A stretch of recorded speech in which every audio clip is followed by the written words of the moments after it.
I'm happy to introduce Mr. Paul Szymanski now for the end of this panel. You're aerospace engineer and consultant at the Space Strategy Center, and I don't know if you are the adult in the room, but you are the veteran in the room in a way, because you have huge experience in the field we are interested in today, not only space but also the political context and the geopolitical context from the American point of view, but not only. We discussed a lot since you arrived here in France and in Lyon, and I'm sure that here to conclude this third panel, your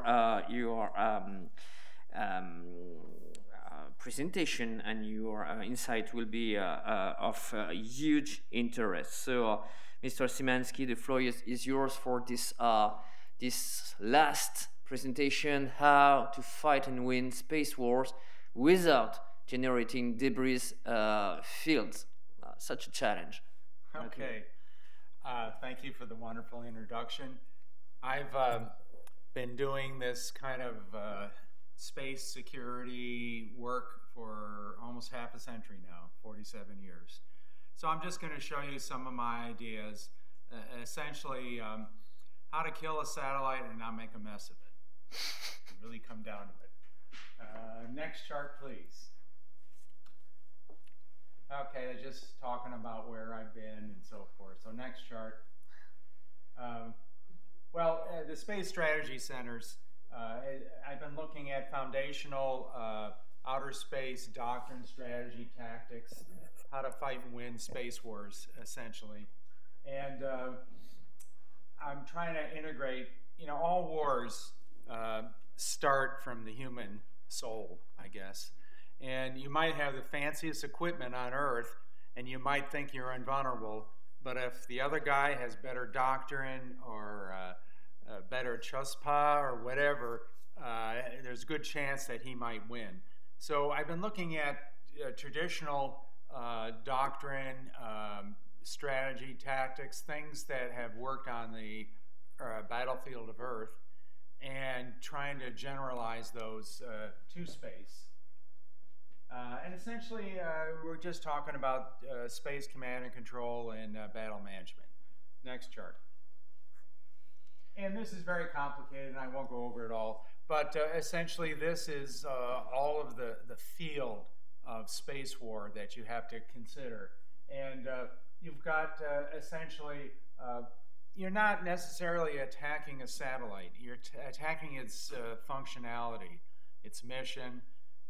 Some sort of general is going to tell you, deny imagery of this resolution of this particular lat-long coordinates on the battlefield over this time frame. And he's not going to say, take out XYZ satellite.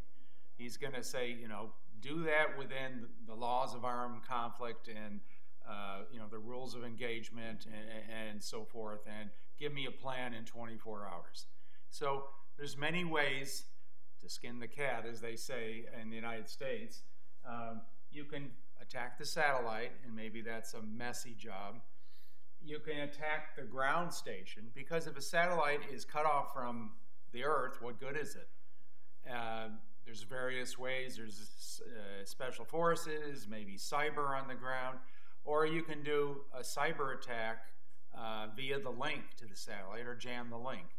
And all I'm trying to show in here, there's many ways to go against satellites. You've got the current in thing. Everyone on the block has to have their own inspector satellites, and probably some of them with manipulator arms. There's a lot of talk about maintenance satellites that can come in and refuel and pull out bad parts and put in new ones. Well, to my mind, that's like taking a satellite into a wheelbarrow and wheeling it into my garage and going at it. Well, let's drill a hole here. Let's cut this wire. Let's bend this. Let's saw that. You can do anything you want. Let's paint the solar panels. If you've got a robot up there doing that for you. Now, the important thing is artificial intelligence isn't good enough to get you there autonomously. You have to have human controller, and we've designed these things. I've seen the 8 degrees of freedom controllers and zooming around satellites and things like that. But the trouble is, if you're talking about, let's say in particular, low Earth orbit satellites, you only got maybe 5 to 7 minutes of coverage, and then the satellite's gone. So really, you have to have some sort of relay satellites up there, bouncing the signal back to you. And that makes the relay satellites choke points and probably the most vulnerable of your whole network. So I can go on and on about all this, but that's not really the point. Next chart, please. A few charts on what makes space different than the Earth. It's global. You know, the U.S. Air Force talks, every time I've talked to them, they keep talking tactical. Oh, what are we going to do about this satellite that's coming close to us? And, you know, how do we avoid it? And this and that. And they just keep thinking tactical, tactical, tactical. And space is strategic. If you do that tactical operation there, you've had strategic implications. Matter of fact, you probably didn't do it over your country. You did it over somebody else's country. Maybe you created space debris. You've affected a lot of people. And a lot of other governments around the world, if they have good space surveillance, will see you doing it, and there'll be implications there. You can't isolate a conflict in space to a particular battlefield. Oh, you might be at war in the Middle East, but you might be attacking a satellite over the Pacific that will sooner or later support that war in the Middle East. So you've got this whole world war, in a sense, that's happening in space. And then it's highly political. People are used to war on the ground, unfortunately. And if you do something in space and people find out about it, it's going to upset a lot of people, and in particular your own populace. And there's implications of, well, you went out and just destroyed 10 different satellites and created all this space debris. You might lose some allies from that. You know, they might not really like that. Or you might lose some allies if you lose in space. You know, oh, we thought the U.S. was so strong and they just lost in space. We're going to go side over to some of these other adversaries. So there's all these political implications. And people also have to think of the ultimate goal. Oh, we won the war. Yeah, and now there's your adversaries building up his space anti-satellites like crazy over the next 10 years. And there's all these new treaties, and you just created a mess with the debris, and you just showed everyone how possible it is. And suddenly all these other countries will want to do it too, you know. So that you got to think of that.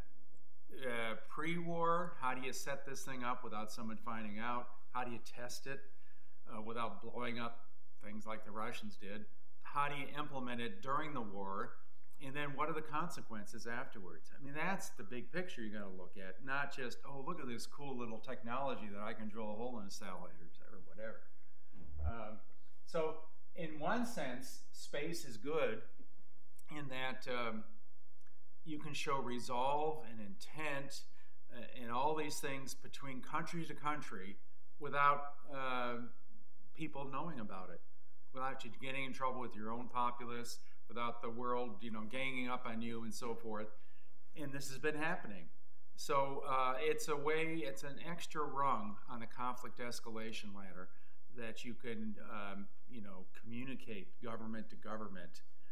And I think that's good in some sense. And no one's dying. Maybe you're losing billions of dollars of space gear, but that's better than people dying on the ground. I think I'll go through these quickly because we want to get to the other charts. And then one final thing, the definition of attack and closeness in space.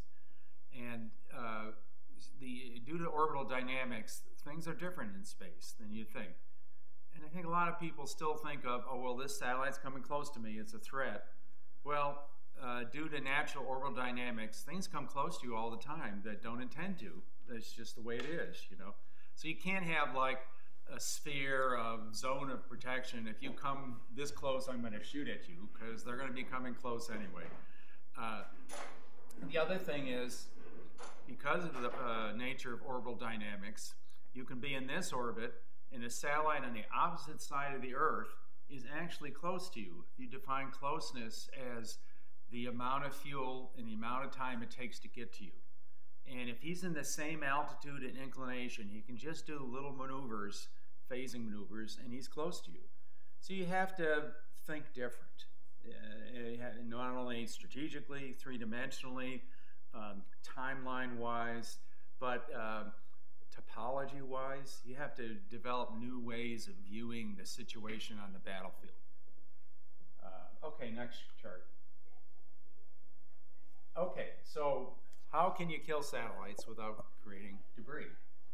Now, there's different things you can do. Again, thinking that bigger picture, there's diplomatic and economic attacks. This is pre-conflict, mostly. Economic is, deny certain high-quality sensors that are needed for kinetic kill vehicles coming at you. Recording stopped. It's okay. Do we want to, do economic sanctions? Diplomatic is, if you do this, we're going to, recall our ambassador, or cut off relations, or start new space treaties and things like that. And that's been happening. And then there's this whole world of cyber attack. Now, there's no debris generated with this diplomatic. Cyber attack against satellites is actually the favorite nowadays. And generally, you're not creating debris, but you can. If you really mess up that satellite, it might start spinning too much and throwing pieces out. You overheat the battery and it explodes, and you can mess things up a bit. But there's a classic jamming, high-powered signal. You can spoof it. Maybe you can send a false image up of the battlefield. You've done its job, and it doesn't even know it.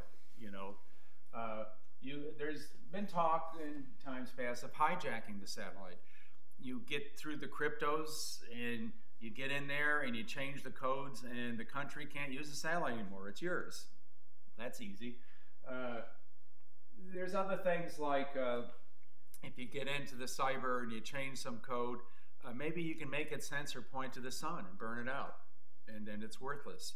Or they have heat radiators on satellites that radiate out into the coldness of deep space. Well, if you turn it around and the radiator is pointing at the sun, the satellite would overheat again, and then it's fried. You can do something like randomly spin the satellite every which way to the point where they can't communicate with it anymore. You can mess with them mentally. You could, let's say it's, I'll be mean, a podunk country that's got this satellite system going up, and they're not too familiar with satellite technology, but everyone else has one, so we got to have one too. And you send in this cyber code that every few days makes the satellite go a little bit crazy, and then it fixes itself. You guys have had this where you got a piece of gear that sometimes works and sometimes doesn't. You don't know what to do with it, and you start losing confidence in it. Recording in progress. Sometimes, you send it false data that it's very knowable it's false. And so the leaders of that country, in spite of the pleas of the technologists, say, I don't trust that data. It never worked in the past. I'm not going to trust it now. You've negated it, and you didn't blow anything up. You attacked the mind of the person using it. You can also induce it to burn up reserve fuel. You could, countries sometimes do this. They're at high tensions, and you send your forces into the border like you're going to invade, and then you stop. And the other side has to build up its forces and take people away from the factories and all, and then nothing happens. And you do that a few times. Well, you do the same with a satellite. The satellite has this wonderful defensive mechanism. And you come up like you're threatening it and stop and don't. And the thing starts maneuvering out of the way or spinning or something like that, and it uses up a lot of fuel. And fuel is everything. on a satellite. If you don't have station-keeping fuel, the thing starts to become worthless. And if you're a good nation, you keep some fuel in reserve to put yourself in graveyard orbit or deorbit afterwards, so you don't become debris, so you can mess with it that way. Then there's directed energy, both lasers and high-powered microwave that you can go against the imagery sensors. There's what's called Earth limb sensors, and that's around the Earth where the atmosphere is kind of a bluish tinge. They have, if you need to point at Earth, you can have a sensor looking, well, where's that ring around here? And then it knows where to point. Because the satellite doesn't really know what it's doing unless it has sensors to tell it where it's doing. And you have that. You have star trackers that look out into deep space and say, oh yeah, I recognize that constellation, I must be pointing right. Well, you can mess with that. From Earth, you could maybe mess with the imagery sensors, possibly the Earth limb sensor. The star trackers, maybe from something else from that's in space already. I mean, I came up with a technique, take optical fiber cable, chop it up into little pieces, and let it float by the star sensor. And it'd be twinkling, all over the place. It'd drive it nuts. So these are little things that you can do, and there's big things and little things. You can temporarily blind the sensor when it's coming over. Sort of. It's actually a difficult thing. You might be just blinding a few pixels. If you increase the power, then you might bloom in the optic strain. So that's kind of a temporary thing, because you're not really serious about space war. You're a little worried about him doing it to you and so forth. Or you're going to really do the high-powered lasers and this $200 million satellite with this great sensor. Suddenly the sensor's, fried. And who cares if the rest of the satellite works? It's totally worthless. Gee, maybe you'd even do that with a commercial sensor. I don't know. You might have declaratory policy. I'm on the battlefield, thousands of my soldiers are dying. If one of your damn commercial satellites come over to image it, to send to the adversary, I'm going to permanently blind you. Tough luck. You suddenly became part of the kill chain in the war, and you're maybe a legal target. I'm not a lawyer. So you can, generate some debris maybe with a high-powered laser. You start melting things, making things fall apart. Next slide. Now the other thing is to go against the ground system. Yeah, you create debris, but people are used to that. You might just iron bombs, special forces. Again, cyber code inserted from the ground. High-powered microwaves, take out the power supply leading to it, take out the communications coming out of it, the fiber optic cables. And then you've got the classic, the Russian approach, a kinetic kill vehicle. I probably should say debris certain instead of likely. Of course, you could miss it. And then you have what I mentioned earlier, inspector maintenance satellites. And besides drilling holes and sawing and so forth, you can disassemble it. You can grab the satellite and pull it to a useful orbit. Maybe you could grab it and twist it so like the sensor's no longer pointed to the Earth, and hold it there, I don't know, for a few days or something until the war's over with, or just to demonstrate you could do it. Now, the Russians probably did the debris generating thing because it's dramatic. It's a message. If they did one of these other things, they can't prove that it was done. People don't really know it was done and all, so you haven't really sent a strong message. Probably the receiver country of that message will know what happened to that satellite. Probably because, with tens of thousands of kilometers, it's hard to image what's happening. And you're sitting there in a command center in the middle of the night, and suddenly your satellite stops working. It's like, well, did my antenna bust going to it? Let me check that. Okay, the antenna's good. Did the satellite suddenly lose power? Something cut off from the solar panels? Did a micrometeorite go into it? Did a solar flare increase the cosmic radiation background? You know, you can sit there and play these mind games, and they do for months, and not know that, oh, somebody intentionally did this to me. And so that's hard. And then the trouble is well, it could have been human caused, but it could have been unintentional. He was flying by and suddenly he got it wrong or something. It could be intentional, but what is the intent? Is the intent sending a message? Is the intent decapitation? They're trying to take the authorities' ability to communicate to their troops. Is it taking out imagery, taking out GPS? Is this just a demonstration attack? Is it you're attacking satellites that mostly support the Western Pacific or Europe? You know, intent is everything in war. There's so many wars throughout thousands of years that happen because you misjudge the adversary's intent. And that's even more difficult in space because you can't really see what's happening. And quite frankly, anti-satellites don't have big red stars painted on the side of them. And they're probably 90% of the parts are Western parts. Even if you went up there, you were sure. And if you, let's say the United States is at war with China over Taiwan and the Western Pacific, in a few years satellites stop working. Again, you're not going to see a big boom and all this. And you have to say, and you could sit there and be simplistic and say, oh yeah, those Chinese did it to me. But maybe it's the Russians messing with you.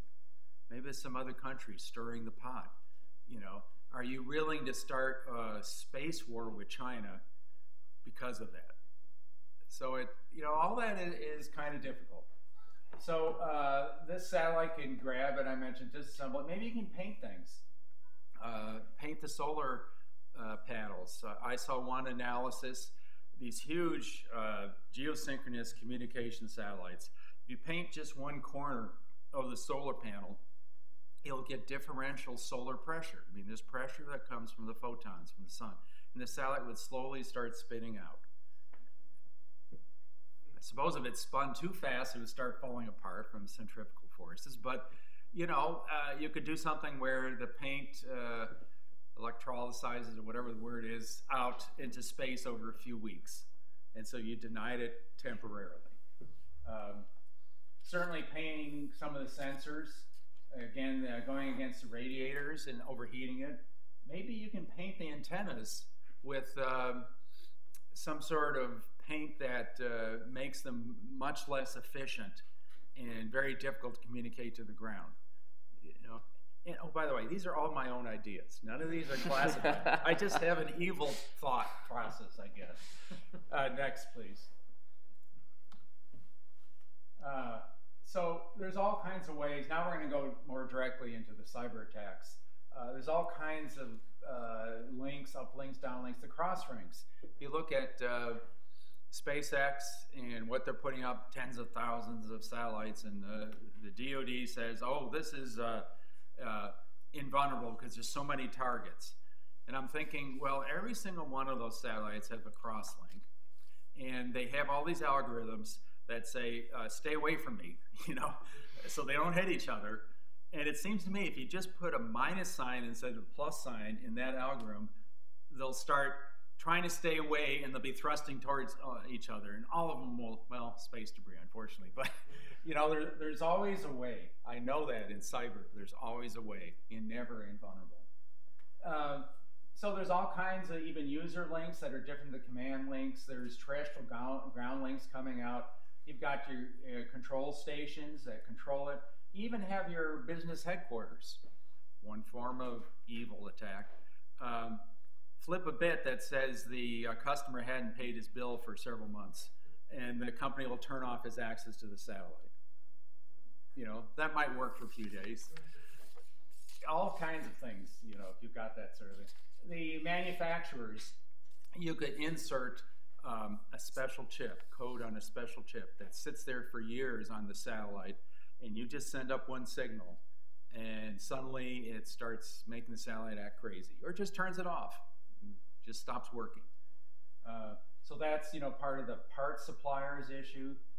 There's also, if you think in the bigger picture, messing with the launch sites, which I think have happened in the past. And then ultimately, all these satellites have users. They're up there for a reason. They're providing data, or communicating that data, and you can mess with those users, which I was mentioning earlier. Well, I don't trust that data anymore. And then there's the classic, what I say, the satellite bus, the vehicle itself. You're not looking at the payload, but you're trying to attack the essential part of the satellite. Next. How long do I have till 5:30? Because I can go on forever. That's okay. No. Okay, so we're talking about cyber attacks. Most common one is going against the uplink. And this is my assessment of how easy it is to do these kinds of attacks. And then how effective are they? So maybe go against the downlinks, which is a little harder. You have to maybe be in space near it, putting a jamming signal. I mentioned the cross links. I mentioned the relay satellite if you've got these manipular arms doing things. The user links, now by then you're having trouble with permission getting into those. So easy use is low. But if it's effective, you can get to the user, you can do anything. Next. Okay, so I mentioned the ground links. Going in, I say that's classical, send in special forces or whatever. Your control stations, see this is the data coming in, but this is the system that actually controls the satellite. Make sure its health and status and its attitude's correct and it's got enough fuel. So it has super user access to the satellite. So you can do all kinds of devilment with that. Then with the business headquarters, you could play with the headquarters is tasking all the ground receiver sites. And you could tell certain sites, oh, don't receive this data, for some reason. And they'll just salute and do it. Headquarters told me to do it, even if it's a fake message and they didn't know it. I mentioned the unpaid bills, even the scheduling. Make sure that these satellite systems are very precise. If they're off schedule, if they didn't do something right, you can start messing it up. You can force some sort of software upgrade. Again, you've got access to business headquarters, and that's actually kind of easy. You've got a lot of employees that might not have computer cyber skills. You've got a cleaning crew that comes in at night that could put some sort of thing on the side of the computers. There's all kinds of cool things you can do. Your smile is really suspect in this. I mean, that's like okay. Yeah, some of this is Fantastic. And so force a system upgrade once you've got the super user access, which is corrupted. And I'm just mentioning that's probably the best way to get in there. So next. And then I mentioned the satellite manufacturers and part suppliers embedding cyber code.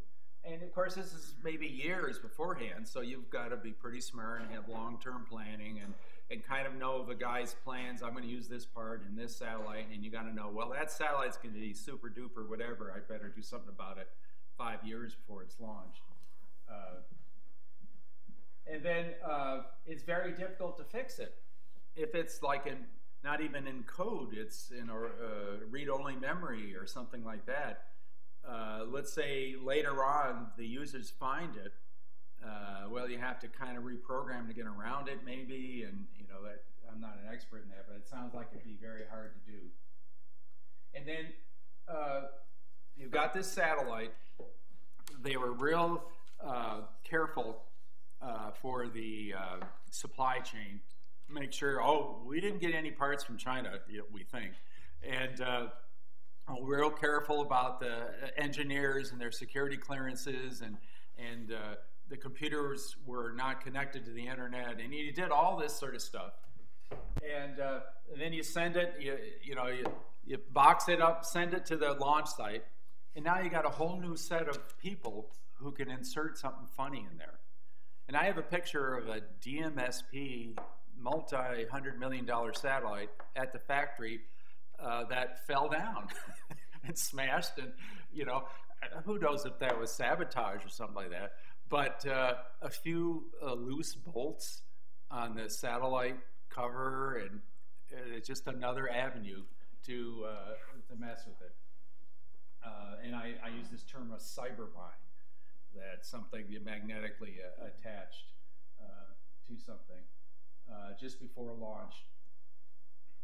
And of course, you know, the users, maybe they're, you know, sergeants in the field who are disgruntled, who have access to the satellite. You're paying them $1 million and they let you in. And you happen to have thousands of users that are potentially like that. Maybe. Next. And so this is, I was mentioning the maintenance inspector satellite, attaching a cybermine. Maybe if you can actually, you know, in the old days, they didn't even have the links to the satellite encrypted. Now, I think they're doing that all now. But let's say it's all fancy encrypted and so forth. But with a maintenance satellite, you can grab a hold of the wire coming from the solar panel and insert code through there, I think. I know you can insert code to your computer through the power line. That was 35 years ago, so I'm sure they're better now. You know, that'd be a good way. Gee, can you modulate a laser and have it shoot at the solar panel, and it has a signal, and have you put a signal on the satellite bus now? Maybe. I don't know. I just came up with that. Yeah. I mentioned the false star map, false sensor imagery. Oh, I gotta change that. Block the Earth pointing antennas. There's certain antennas they're going to use for the command and control, not the real big ones for the users. And so if you can block those, even physically, if you got, you know, this maintenance satellite and so forth, or spray paint it with acid. And then I mentioned thermal radiators. Maybe you can use a large mirror to direct it back to itself. This attaching moving weights. People don't know that if you know, most satellites are aluminum. You take a magnet, it won't attach to an aluminum. But if you spin the magnet, it will. I've done it. So you have a spinning magnet, you attach a weight to the satellite, and every few hours the weight changes to a different position. It's just a weight. It could be a mine that blows up, but it's just a weight. And satellites have to be very precisely balanced, you know, and it drives the ground controllers crazy. And again, they'll say, "What's wrong with it? I can't figure it out," you know, kind of thing. And then I mentioned painting the solar panels. Okay, next. I mentioned going through the solar panels with laser attack, with modulated laser beam. Possibly you can do that with the satellite skin. Induce the satellite to drain its batteries by doing something to make it spin a lot, or covering up the solar panels. Overcharge the batteries, cause them to explode. That's kind of debris. Folding, okay. Make it fold in its solar panels. Point sensors of the sun, make it randomly spin. Next. And unfortunately, this goes to 72 pages. So you just have to tell me when to stop, when you've had enough. Time up. Time up? Not 2 minutes. Okay. 2 minutes. Okay, I kind of mentioned a lot of these. Now, static voltage is very important on a satellite, because it's just sitting there in space and it builds up static, and suddenly 10,000 volts come through the satellite. So they have to control that. And there, you know, there's all kinds of techniques with that. But if you've got this inspector satellite coming close, maybe all you have to do is shock it. Maybe you've got a 1 million volt generator on the satellite, and you roll out this wire and go, zoom, you know, and you haven't created debris or anything like that, but you sure messed up the internals. We talked about draining fuel reserve. making it do random maneuvers and attitude changes. You know, if you keep sending supposed ASATs, anti-satellites against it, but you don't really attack, and it just uses up its fuel with evasive maneuvers. I think this has happened in the past. Inducing launch failures. Didn't we just see a briefing yesterday? They were talking about the Russian polite something. At any rate, a big weapon system going up in space, and it just magically fell into the Pacific. Otherwise, now people don't understand. You've got these huge geosynchronous communication satellites, the multi-kilowatts of power they need to send down to the Earth so small receivers can receive it and all that. That's a weapon. That's a high-powered weapon. And you've got to understand that, too, that if you're one of these inspector satellites that's sneaking around, well, you got to avoid those antennas or you're going to fry yourself. You got to avoid his sensor pointing to the Earth and star sensors, because there'll be a blip on the control panel of, oh, it was just obscured, you know. Same with the solar panels. And there's a lot of things you got to plan for. And by the way, if this inspector satellite, you probably can tell its intent and its mission, that, you know, there's only so many orbits it can take to go around it. And it's very complex kind of thing. So if it wants to look at, well, what's really the frequency of your antennas, or what's the resolution of your imagery or something like that, it's going to fly a certain way. And if you've got sufficient resolution sensors, and you can look and say, he's flying that way, he's probably doing this. You know, I think you could figure intent on that. At any rate, so you could make the, you know, if you got a cyber attack and you got in, you make a point its high power antennas against another one of the enemy satellites, and see if you can fry it. You can erratically spin the momentum wheels. All of them have the wheels spinning like crazy, a gyro, so that they don't use fuel changing attitude, because they really got to be precise, pointing to Earth.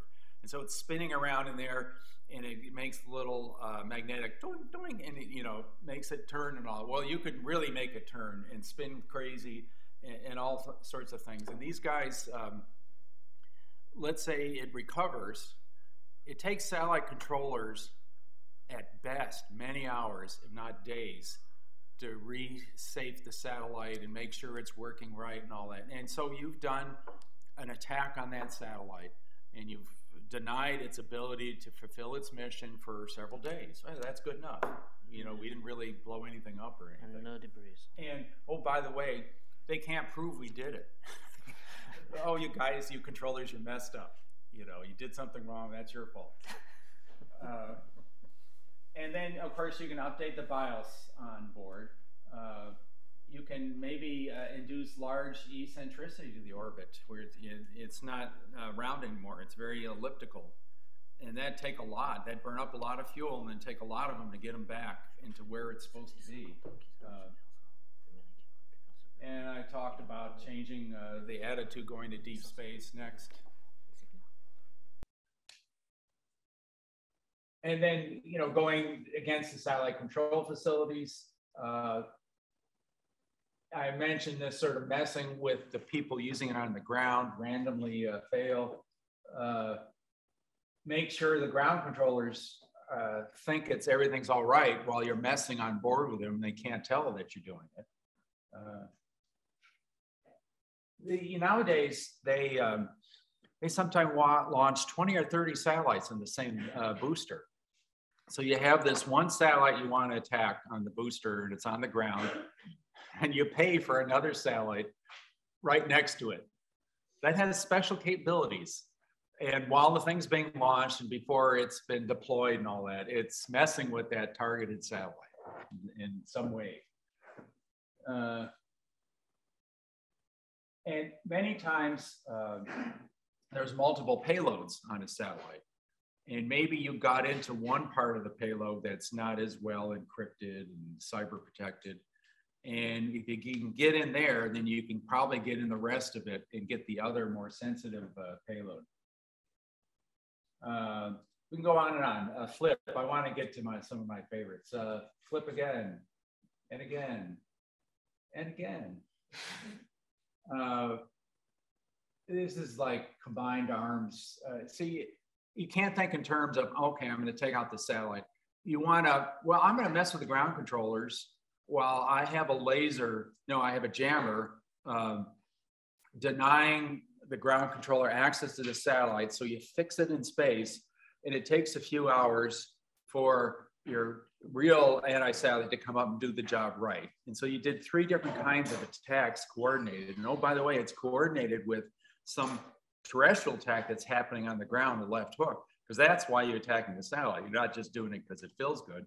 You're doing it in coordination with something real happening in the ground. Space is there to support the ground forces, not there for itself. Okay, next one. Next one. That's it? No, sorry. Right. Okay, next one.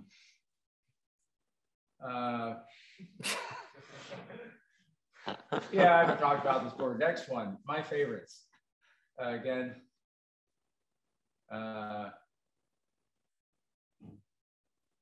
Oh, this one, yeah. There's a whole bunch of 1960s rocket boosters floating around up there. And they did half of the Holman transfer to geosynchronous. And some of those motors, the exhaust cones, are as big as the front of this room. And you can hide an ASAT in there for years. And no one's going to go inspect. They're not going to use all the fuel to get up and do that. And you're halfway there to attacking something in geo. Next. Next. Well, it's next. Next.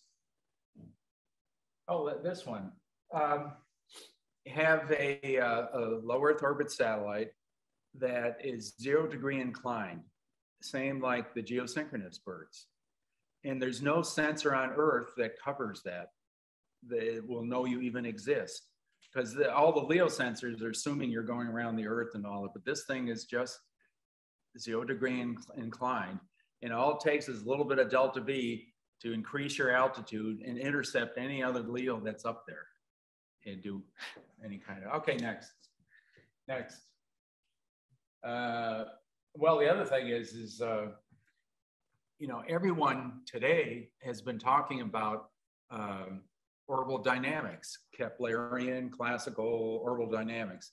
Well, if you have a continuous thruster on that satellite, that's, you know, electric thruster, in the European Gochi satellite from a few years ago was really low to the Earth, and he had to continuously thrust for 2.5 years.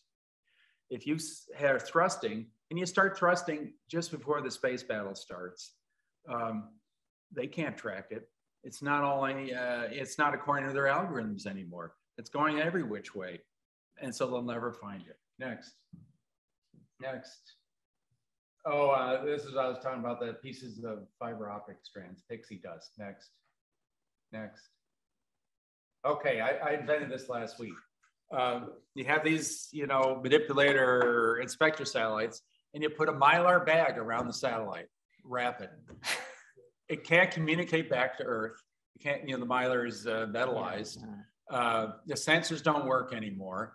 It can't maneuver, it just contaminates itself. And you've bagged it. It's not creating debris or anything, you know, and it's over with.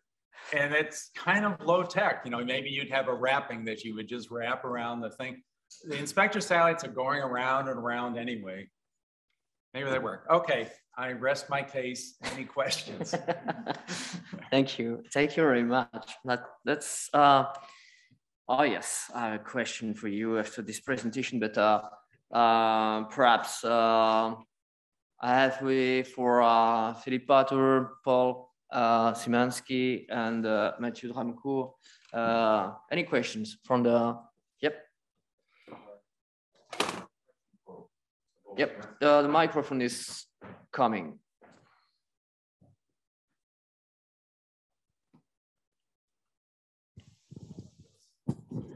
Thank you for your presentation. I have a question for Mr. Paul Szymanski.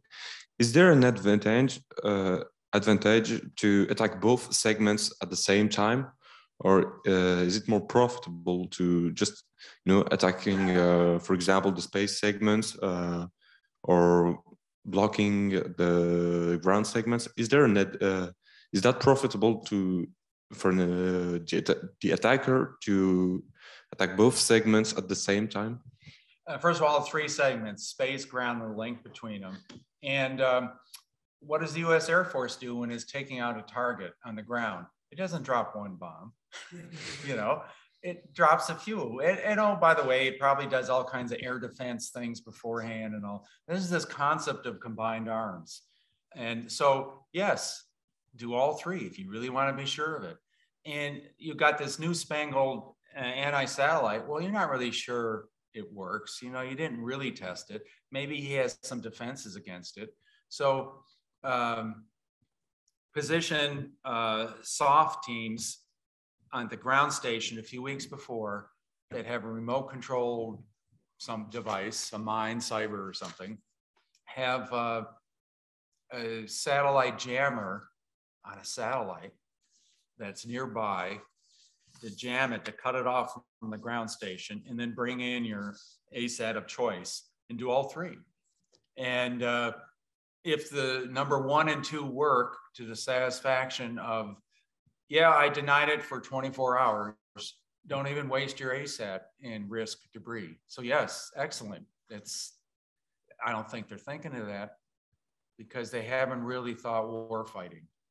And this is translating the concepts of warfighting from the ground to space. I mean, why not? It worked down there, it should work up there. Okay.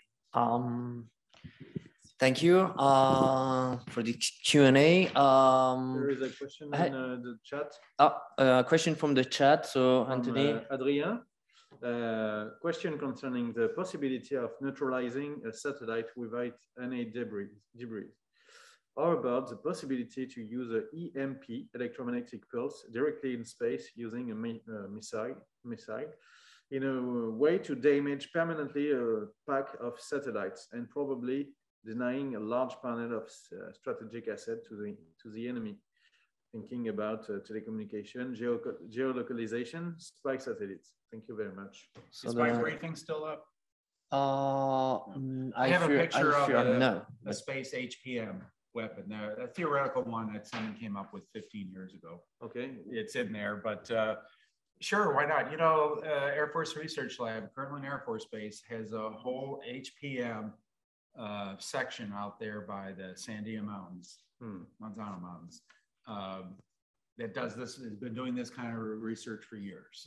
At what age?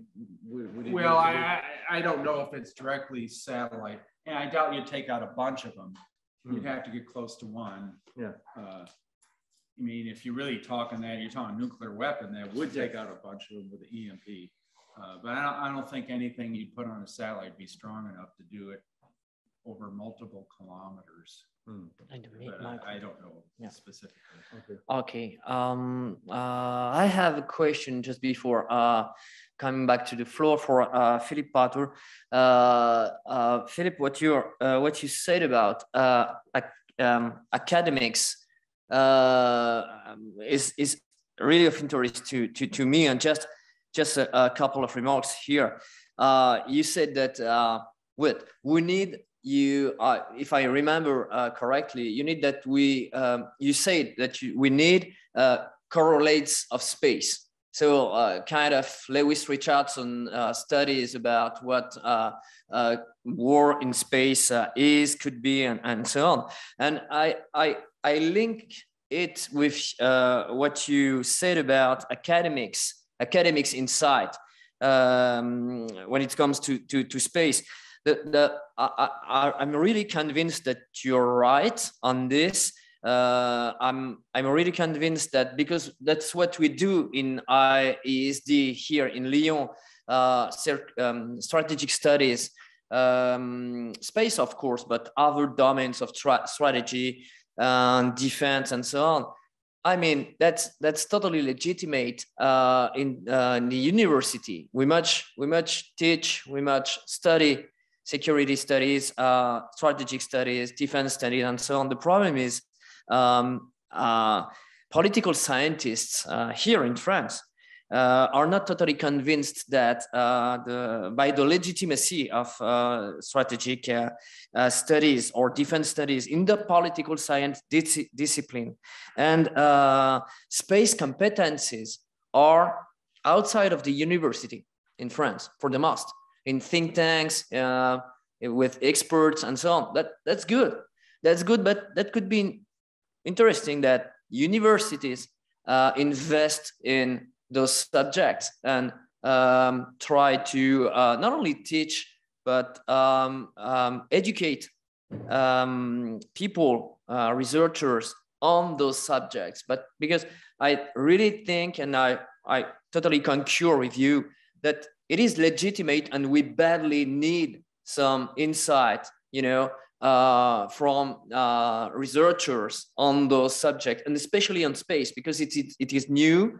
We lack information. We need not, axiologic neutrality on this. And it's really needed. So it's a hard fight at the university those days, especially in France, on those subjects. But I don't know if it's not the same in the US. So perhaps the field is more easily worked on your side, on space or other quandaries. I'd say, you know, perhaps a little bit easier. I mean, as you know, there are some real distinctions between the French academic system and the American one that probably favor American researchers who want to move into this space or this area, sorry, multiple uses for the word space here, but into this area, but not by a lot, right? And so what I would say is this is a challenge in the United States as well. And it's one that we're confronting not just in the outer space domain, but also when it comes to things like cyber and AI. And some of that comes down to, you know, expertise residing in outside of academia, whether it has to do with government and classification or longstanding folks who have been working in think tanks or various institutes that have the sort of durable expertise here. But in academia, it also relates to silos within the enterprise. So technical capabilities within, and you know, live in engineering schools often. And so, you know, a lot of what I think about is sort of bridging those divides, you know, making sure that we have partners in the engineering schools, making sure that we have constant, steady contact with the folks in the political world and the policy domain.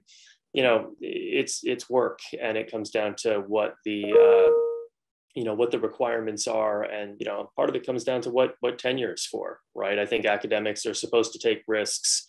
And this is one of those places where the professional incentives don't always line up well, in the sense that some of the easy sort of publishable questions in the best journals and that sort of thing, we're not ready for those yet, in part because the data isn't there, the questions aren't fully developed, the links to sort of theory aren't quite developed. And so I think it kind of comes down to the need for more senior scholars to lay that groundwork, so that folks who are coming through and getting PhDs and you know, writing their dissertations and doing the new pressing work actually have some of that to play with, so that they can bring their good ideas to the table.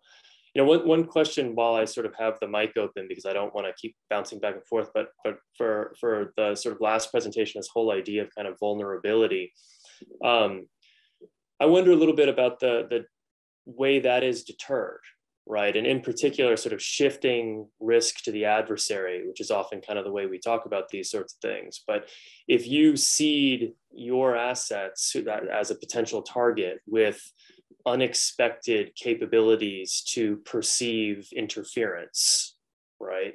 You don't need to be able to catch everything. You just need to be able to catch some things. And more to the point, you need to make the adversary think twice that what they think might be an unknowable interference is in fact knowable, in order to restore some kind of equilibrium here. And I'm just sort of curious about your reaction to the sort of plausibility of that, because there is this, I think we often get in these conversations where like the number of ways to kill a satellite, I think as your presentation kind of laid out, it sort of boggles the mind. But all you have to do is shift some of that risk back to the adversary to reinsert a deterrent posture that will perhaps lead to an equilibrium. To answer? Sure. We can both answer. Okay. I think it's the classic thing. If you do it to me, I'll do it back to you. You know, if you can validate who did it, I think that's probably the biggest issue. That's why the SSA, SDA is so important. You know, attribution and intent. But number one, I don't think you can defend satellites in space. That's my personal opinion.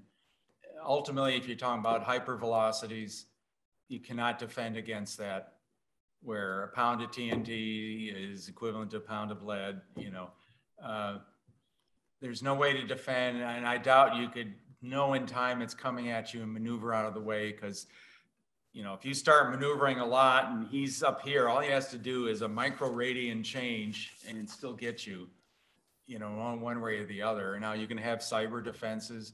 I have what I call the porcupine defense against satellite inspectors. But as far as deterrence, it's sort of like, you do it to me, I'm going to do it back.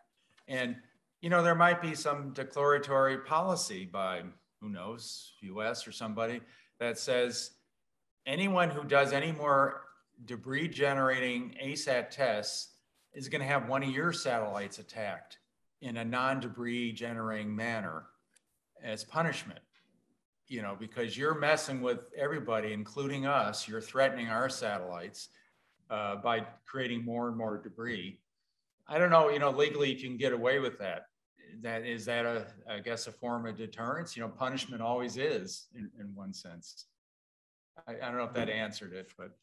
Okay, no, that's I think very interesting exchange, and illuminating from the point of view of you know, the articulation between political intention, attribution, and so on the technical point of view, the legal point of view. I think that's quite complementary, and that's really interesting. It enlarges our perspectives. And from the point of view, just before perhaps coming back to the floor for the Q&A, I have a question for you, Mathieu.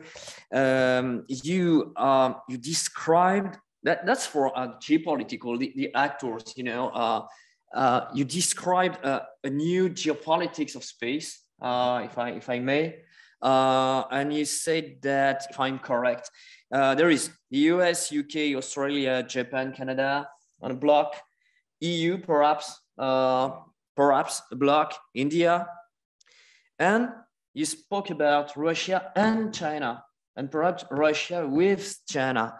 And I'm not really sure that Russia and China are on the same line, geopolitically speaking. I mean, there is some opportunistic, you know, convergences, like the treaty. This, I don't know the PPWC. The PPWT, opportunistic convergences, but transparency, data sharing, I'm not sure. I mean, there is no institutionalization of this. So the Shanghai Cooperation Organization is not NATO. I mean, from this point of view. So do you think really that Russia and China are kind of a bloc, or is it something perhaps, you know, more distinct? Maybe not literally a bloc, but maybe an opportunistic alliance or vision against the dominance of the United States, more or less. Maybe to counter or to show, to try to attract other countries from this huge camp, which is building itself against the US. Maybe they will try to push some points and have some arguments. Okay, thank you very much. Yep, there was another question. Yeah. Thank you again for your presentations. So I wanted to talk about something I had the opportunity to discuss with Mr. Szymanski earlier this day, but I wanted to have the opinion of our other two panelists. So my question is this: how likely do you think it is? Do you think is the adoption at some point of a sort of arms control treaty that would forbid the use of debris generating ASAT weapons? How likely do you think it is? Thank you. Okay, a new treaty that would complement the 1967 treaty, or a new treaty that will, you know, we just put it in the garbage, the 67 treaty, and we just set up a new one. That's a new one, or any of those. Whatever the solution. Can someone answer this question? Perhaps it is realist. I mean, that's your question, Valentin. It is realist, a new treaty to reduce or forbid debris. Debris generating ASAT, forbid the use of ASAT that create debris. Okay. So, yeah, I mean, I'm happy to weigh in, you know, and others should as well. You know, some of what I was saying about the Russia test, I think applies here, which is, you know, we're already, in my view, at a point with direct ascent ASATs that they're pretty easy, frankly, right? This is not incredibly challenging to do. And so there's probably a version of this that is achievable, right? That, you know, you could say, you know, all of the relevant powers are pretty comfortable that they could do this. You know, the less ones are not. So it would look a lot like the nuclear test ban treaty, right? Everybody kind of felt like they already had what they needed, and therefore they were willing to back down. You know, we saw a period where that was then thrown back into question. People did a bunch more tests, and then they went back in the box, so to speak. We may see something like that. Where I think it gets more complicated is when you talk about a more maximalist version of this, where you talk about anti-satellite broadly construed and debris broadly construed. So again, we went through a whole series of potential ways to interfere with satellites that produce potentially some debris. I think we're very, very unlikely to see agreement among the major countries involved in banning that sort of thing. What I do think is really interesting about this whole conversation is the premise that the thing we care most about in some ways is the generation of debris, right? That's a relatively new consensus that I think, you know, and I think it's worth noting the extent to which there is this sort of sudden coherence of this community around the idea that the one norm we're all pretty comfortable with is this idea that producing debris is bad, right? And so there is something to that that's worth grabbing a hold of. But like the entire premise of our final presentation was sort of, you know, the extent to which you could accomplish this without creating debris, right? And I think that does point the way toward a normative stance, but a treaty thing, I think, is going to be extremely hard to come to, because this really is the forefront of conflict. You know, every conflict is all domain, and this is really a crucial component of that. Okay, thank you. Perhaps a last question.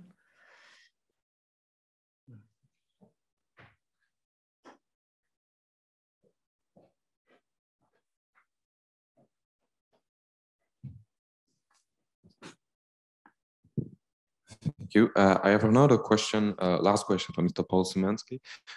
We saw that the U.S. Air Force organized the ACASAT competition in order to get a better understanding of how to hack a satellite when you don't have a lot of money, when you're I don't know, some adversary who don't have asset capabilities. But in the end, is the ground segment the easiest vector to attack satellite?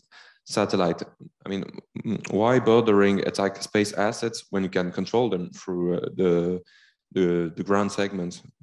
For example, the space ground station. Is there? So that's my question. Okay, is the ground segment the target of the future? Yes, exactly. Yeah, the ground segment is, let's say, classical. You know, iron bombs, things like that. The trouble is proliferation.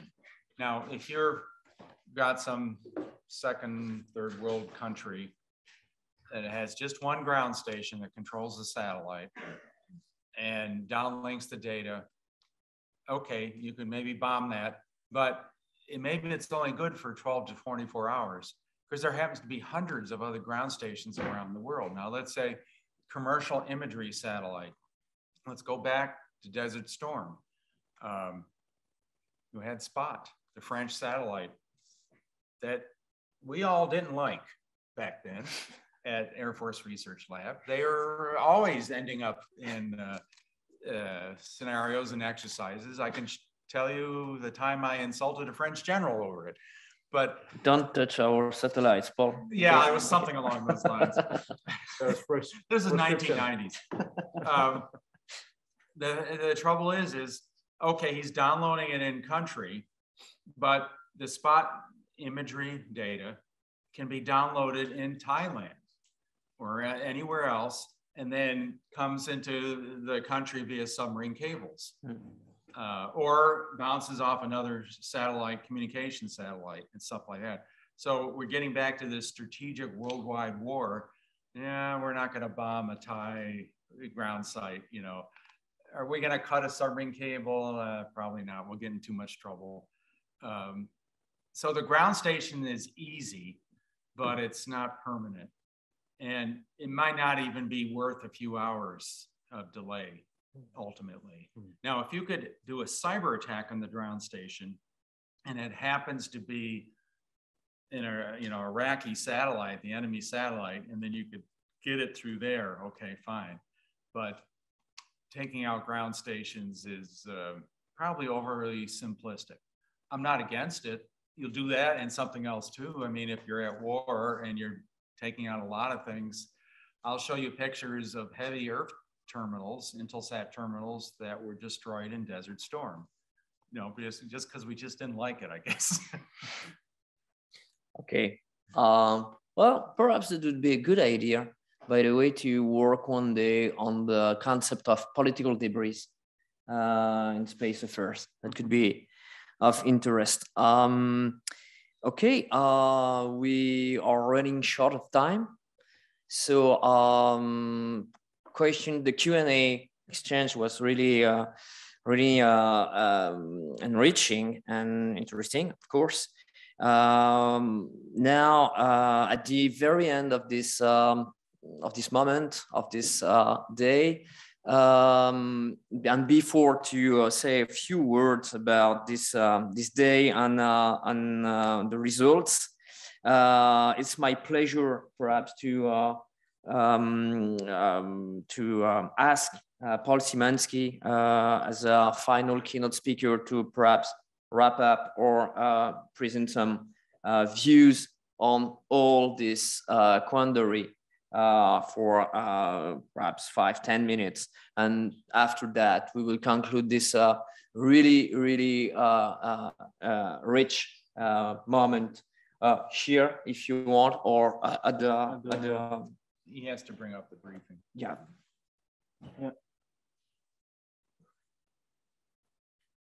You want to stand at the still, or you prefer to sit? Yeah. Stand over there. Yeah, with them. Mike. Good. As you want. Here, as you want to go. Yeah, enough walking around. Okay. Is this fun? Okay, I just have a chart or two in spite of I don't know how many charts. 57 slides. So next, please. Next. Okay. So some key questions. And then, here's this DMSP that fell down. Oh, and this is the Iraqi heavy Earth terminal that doesn't exist anymore. And by the way, this is the Russian kinetic ASAT from the 1980s. Now, I don't know what the current one looks like. You know, this was like shotgun pellets. It'd be interesting. I mean, maybe they still had these in cans. Why would they have gotten rid of them? But I'm sure they updated something. So anyway, what is space war? How do we define space war? And is it close maneuvering? You know, these inspection satellites coming around looking at you. Is that war? Probably not. Cyber attacks. Well, we've sort of had a lot of nasty cyber attacks back and forth, and we didn't go to war over them. So probably not. We mentioned ground attacks that are for space-related material. Now you're starting to blow things up and kill people. But most people think that's a terrestrial warfare, not space warfare, and they won't care whether it was a satellite terminal or not. And then we've got this whole diplomatic, economic kind of thing that, for example, during the Ukrainian crisis, and there was pushback back and forth, and I have a whole briefing on the space war on that. At one point, the head of the Russian, the Roscosmos, the space agency said, you know, Russia was sending US astronauts to the International Space Station. We had given up on the shuttle. He said, you're gonna use a trampoline now to get up there, the heck with you, you know. Now that's a diplomatic attack in a sense. And then of course you got your classic thing that the US loves to do is the, you know, sanctions and stuff like that. Now, disablement of a satellite. If you do a temporary failure, somebody spent $200 million in this satellite and they can't use it for a day. You divide 10 years of a satellite by a day and see how much value you've lost. You know, is that considered an attack? And I bet you this has already happened and no one went to war over it. Maybe some people thought that was a war in space. Maybe Space Command, this is before Space Force and all, you know, scurried about and got all worried and did this and that and called that a space war. I don't know. But what I'm trying to say here is it's difficult to tell. And it's almost the same on the ground. Cyber attack on the ground didn't cause a war. They shot down a U-2 aircraft, you know, the Russians, and didn't cause a war. If someone does a permanent failure on one of our satellites, maybe blows it up and it creates debris or something else that's not debris creating, are we at war now? Maybe we would say, oh, we're going to get one of yours now. And the thing is this might all be done in secret, where the general populace doesn't know. Even most of your government doesn't know. It was kept within Space Force. It's kept within the presidential level. Why would Department of Commerce know, or even the Navy and the Army know? You could keep these a tap on the information. So at what point do you call it a space war? Is it a space war that, oh, we happen to be at war at the ground and they just took out 20 of our satellites in space? Yeah, that's a space war. We're at war at the ground and they happen to take out one. Well, we're at war already. Yeah, I guess we'll call it a space war. So, you know, you got to sort of think these things through, but there's a lot of subtlety there. And you can almost imagine, if you watch a lot of Hollywood movies, the kinds of bad things the CIA does every day. And probably death and dismemberment and now and again. And does that cause a war? No, I guess not. And is that the same thing in space, where you're doing evil tricks and stuff like that? And I don't know. Okay. And then, can you defend satellites? I don't think so. I mean, try cyber defense, maneuvers. I doubt you can do shoot back. I mean, I'm sure you're trying really hard. I worked for years in satellite survivability, but I think that's hard. I think you can defend against close inspections, but I don't have time to show that defense. Hypervelocity weapons, it's something's in translunar orbit, and it just takes a little bit of fuel to kick you back to Earth. You come slicing into a geosynchronous satellite or some NRO, National Reconnaissance, billion-dollar satellite, and destroy it. You know, I don't know how you defend against that. It's coming in too fast. You probably won't even know it exists if it's in translunar orbit. It's small, probably has, you know, low observables and so forth. And then there's a classic hardening for nuclear attacks that at least the US did for many years. I don't know if they still do on their satellites. Next chart. And then I want to emphasize this again, that all warfare is between human minds. You can have the greatest little toys and those help win a war, but knowledge, you know, doctrine, knowledge, decisiveness is what really wins all wars, even if you're talking about ancient Greek. So what are the war-winning characteristics to me? The space situational awareness, space domain awareness. I hear SST out here. I don't understand the difference, but it's probably all the same. And then okay, you have the greatest info coming in. Well, what do you do with it? What does it mean? You know, you have to have algorithms, quick algorithms, to present the picture to you in a believable way, in a validated way, because surprise is very easy in space. You could very easily hide things, and I can go through a whole briefing on that. The other thing is pre-conflict positioning. You're not going to maneuver very much once a war starts. You have to fight it with what's there in that particular theater, Western Pacific, over Europe, whatever. It takes days and weeks to maneuver satellites around. And that sort of implies that you might have the greatest NATO allies, but they're not going to help you in Western Pacific.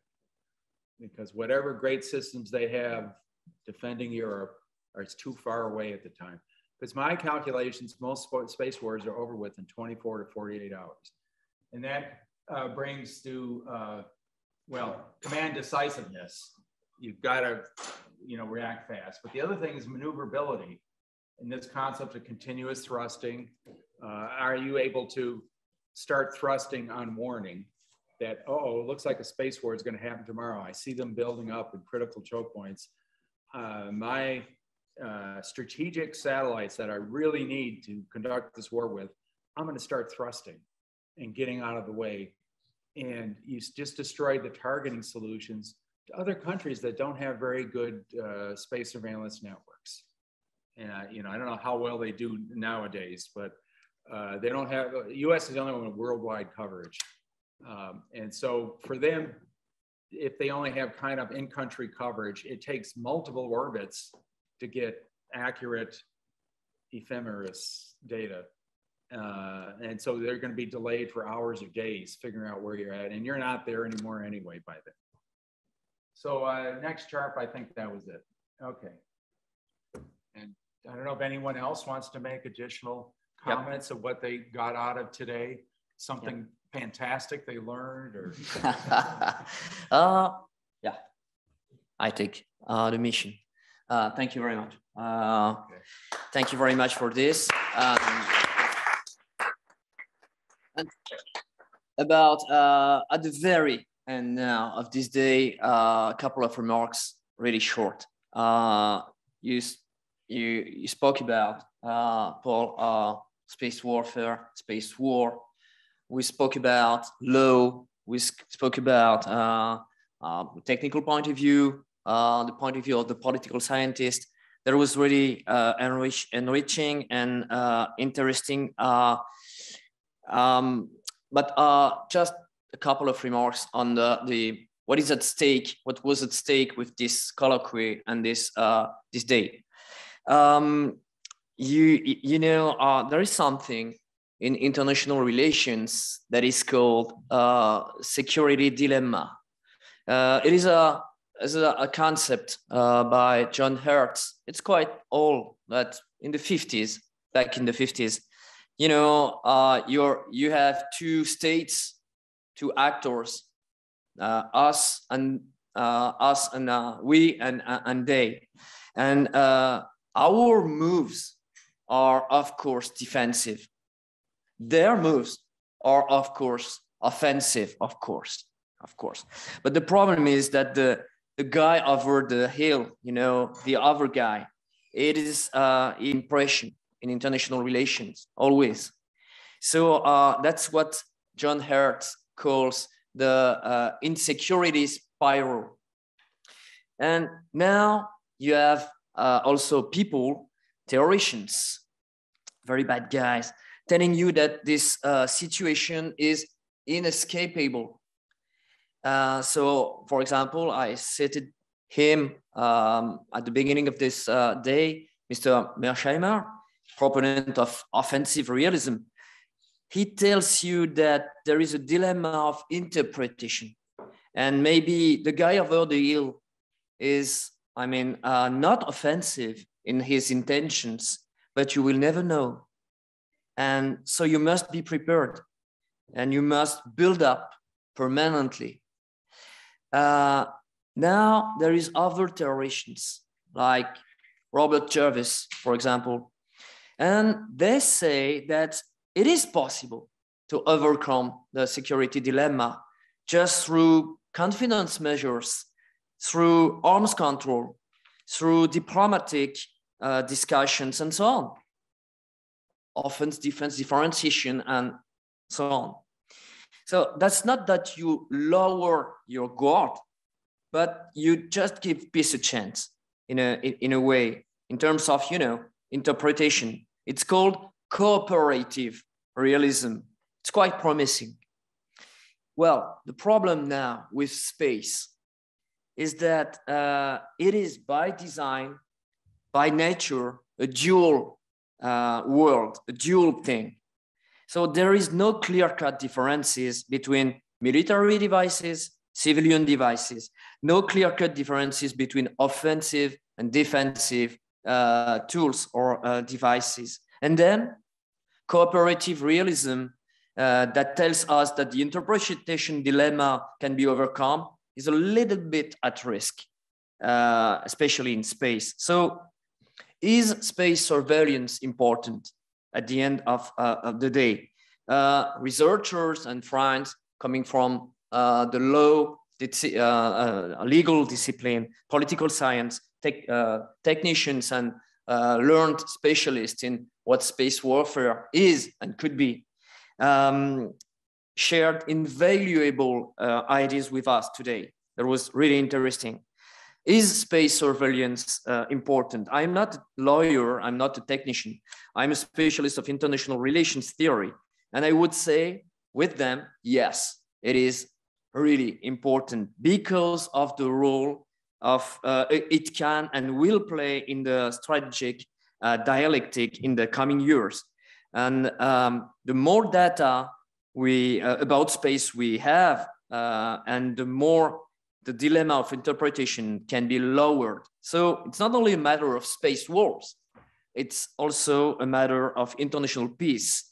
And thank you. So really, thank you very much to all the participants to this day, panelists, students, and friends here for sharing ideas and questions about this very, very important subject. Thank you to all, and thank you to especially those who organized at the IESD, Brian, Amaury, Anthony, Douglas, Camille, and so on. That was really a good day, really interesting, and we can applaud you also.